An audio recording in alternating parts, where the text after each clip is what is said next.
दादरा नगर हवेली के लोकसभा उपचुनाव में शिवसेना ने जबरदस्त जीत जो है वो हासिल की है। महाराष्ट्र के बाहर पहली बार कोई लोकसभा की सीट शिवसेना ने जीती है। बात करने के लिए हमारे साथ शिवसेना के राज्यसभा नेता और शिवसेना के नेता संजय राउत साहब है। सर, आपने जबरदस्त प्रचार जो है वो दादरा नगर हवेली में कलाबेन डेलकर के लिए किया था। किस तरह को से देखते हैं और इस जीत के बाद आपने एक ट्वीट किया है वो काफी कुछ संकेत देने वाला, क्या बताना चाह रहे हैं आप? देखिए, ये हमारे लिए बहुत ही महत्वपूर्ण जीत है। शिवसेना ने अब तक बहुत बार जीत हासिल भी की है, बहुत बार हम हार भी गए हैं।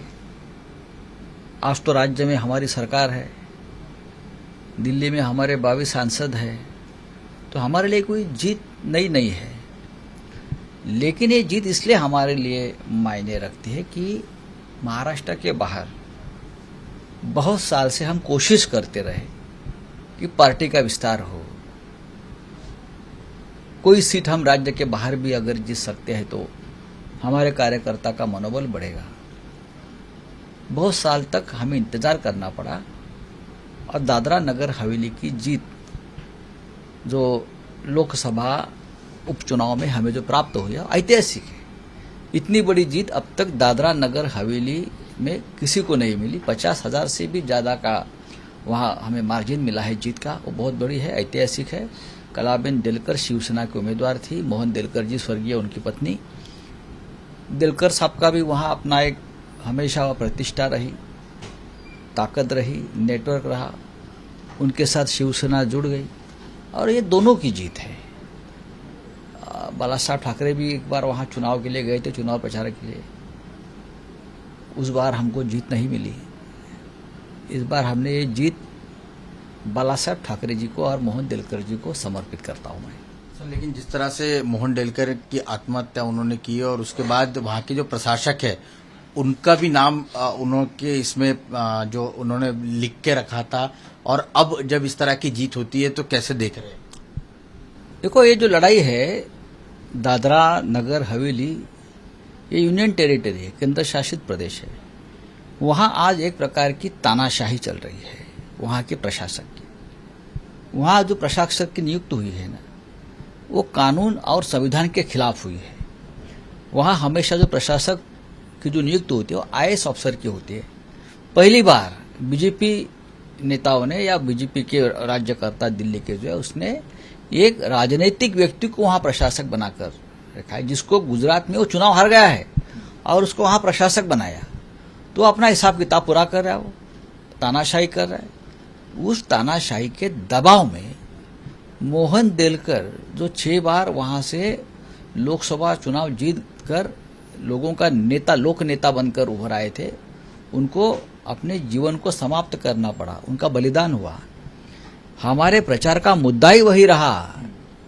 सिर्फ शिवसेना एक ऐसी पार्टी है अकेली इस देश में जो इस प्रकार की तानाशाही के खिलाफ सीना तान कर खड़ी रहेगी और लड़ेगी। लोगों ने ये प्रचार को स्वीकार किया, लोगों ने हम पर विश्वास किया और हमको भारी जीत दी है और हम लड़ेंगे जाकर वहां भी। दादरा नगर हवेली में तो आप लोगों ने जीत दर्ज कर दी। महाराष्ट्र में भी इसी तरह की स्थिति देखने को मिल रही है। महाविकास आघाड़ी और खासतौर से कांग्रेस के जो उम्मीदवार है देगलूर विधानसभा में भारी मतों से जीत गए। बम फूट गए ना, ये हमारे अपोजिशन वाले बोल रहे दिवाली के बाद हम पटाखे फोड़ेंगे, बम फोड़ेंगे। उनसे पहले तो हमने हमारी जीत के बम फोड़ दिए हैं। देखते रहो आगे आगे क्या होता है। लेकिन सवाल ये है कि क्या महंगाई या किसानों को लेकर जिस तरह से आंदोलन देश में चल रहा है, क्या ये सब उसकी वजह से सरकार के खिलाफ? पूरे देश में जहां जहां उपचुनाव हुए हैं वहां बीजेपी हार गई है। आप पश्चिम बंगाल में देखिए, आप हिमाचल में देखिए, आप राजस्थान में देखिए, आप देखिए महाराष्ट्र में देखिए, दादरा नगर हवेली में देखिए, लोगों ने बीजेपी को नकार दिया है। क्या उत्तर प्रदेश में भी आप इसी तस्वीर देख रहे हैं? क्योंकि कुछ दिनों के बाद सबसे बड़ा चुनाव उत्तर प्रदेश, गोवा जैसे राज्यों में मैं देखता हूं कि उत्तर प्रदेश में प्रियंका गांधी की आंधी आई है। आप देखो, मैं बोल रहा हूं उत्तर प्रदेश में प्रियंका गांधी की आंधी आई है और एक चैलेंज बनकर प्रियंका गांधी और राहुल गांधी आने वाले दिनों में देश की राजनीति में सामने आ जाएंगे। सर, आपने जो ट्वीट किया है आज दादरा नगर हवेली की जीत के बाद उद्धव ठाकरे जी के साथ आप हाथ पकड़ के जा रहे हो, फोटो ट्वीट किया है और दादरा नगर हवेली वाया दिल्ली, क्या कहना चाह रहे हैं? उद्धव ठाकरे हमारे नेता है, राज्य के मुख्यमंत्री है महाराष्ट्र के। महाराष्ट्र अपने आप में देश की राजनीति में बहुत महत्व रखता है। महाराष्ट्र में शिवसेना के राज्यसभा लोकसभा मिलकर 22 सांसद, अब 23 हो गए। हमें कोशिश करेंगे 2024 में कि ये फिगर डबल हो जाए पूरे देश में चुनाव लड़ने के बाद। हमारे साथ शरद पवार साहब है। शरद पवार देश के इतने बड़े नेता है, सब लोग उनको आदर सम्मान से देखते हैं, गुरु है सबके। नरेंद्र मोदी जी भी पवार साहब को अपने गुरु मानते हैं। जरूर दिल्ली की राजनीति में महाराष्ट्र का स्थान बहुत ऊंचा रहेगा।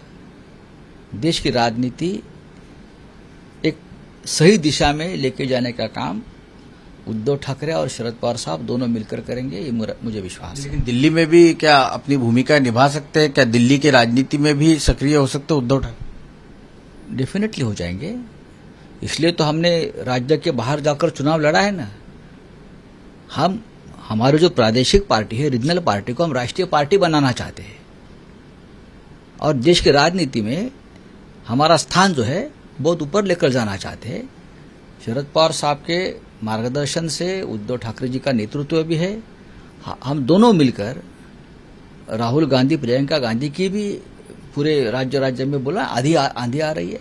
तो ये सब मिलजुल कर 2024 की राजनीति बदल जाएगी। ऐसी बदलेगी कि एक पार्टी की राजनीति और तानाशाही नहीं चलेगी।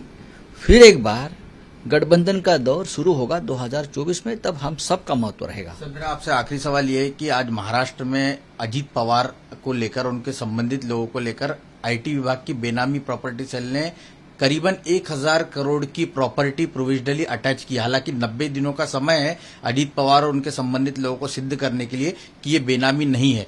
इस कार्रवाई को कैसे देखते हैं? और दूसरी तरफ अनिल देशमुख को भी गिरफ्तार जो ईडी ने कर, इस प्रकार की सभी कार्रवाई को मैं राजनीतिक मानता हूं। दबाव में, एक प्रकार का दबाव है। केंद्रीय जांच एजेंसी, चाहे सीबीआई हो, चाहे ईडी हो, चाहे इनकम टैक्स हो, चाहे एनसीबी हो। आप देख रहे हैं ना एनसीबी का क्या दर दिन जो वस्त्रहरण हो रहा है। आईटी क्या भारतीय जनता पार्टी के लोगों के पास क्या नंगे घूम रहे हैं क्या? बीजेपी के जो सब लोग हैं, सबसे ज्यादा पैसे वाली पार्टी उनका अकाउंट में देखिए, सबसे ज्यादा पैसा तो उनके अकाउंट में है, उनके नेताओं के पास है। कहां से आया पैसा भाई? आप इतने कम समय में आप भी जमीन से ऊपर जो आसमान पर पहुंचे हैं, वो कैसा है? वो चमत्कार कैसा हुआ कि सब जो अपने राजनीतिक विरोधी है, आप उनके ऊपर ही इस प्रकार के रेट डालेंगे, उनकी बेनामी प्रॉपर्टी ढूंढेंगे? क्या सही क्या गलत आने वाले दिनों में पता चलेगा। मैं तो मानता हूं ये सब इलीगल है। जो एक्शन हो रही है उसमें कानूनन कोई अधिकार नहीं है।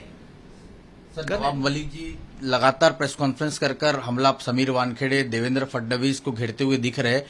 उनकी पत्नी अमृता फडणवीस पर उन्होंने आरोप लगाया। उनका कहना है कि लेडी होने की वजह से और फडणवीस के खिलाफ कोई सबूत न होने की वजह से एक महिला को टारगेट करने की कोशिश कर रहे। देखिए, अगर कोई राजनीतिक बात करेगा तो उसको राजनीतिक जवाब दिया जाता है।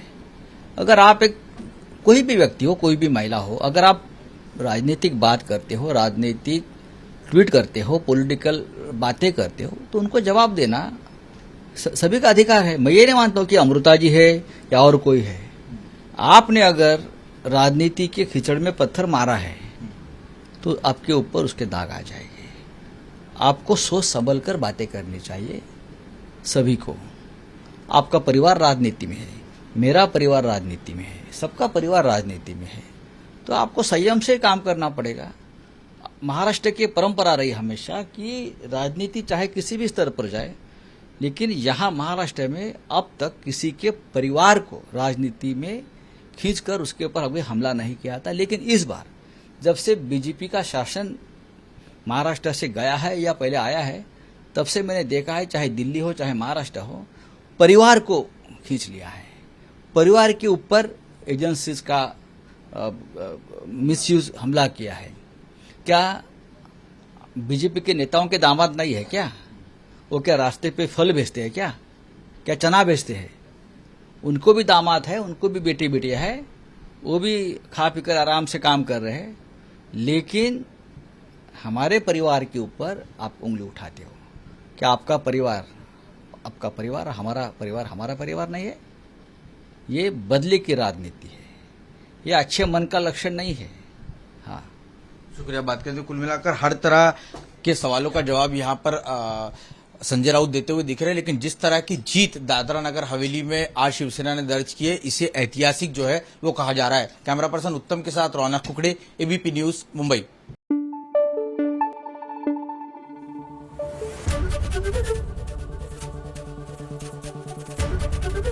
एबीपी न्यूज आपको रखे आगे।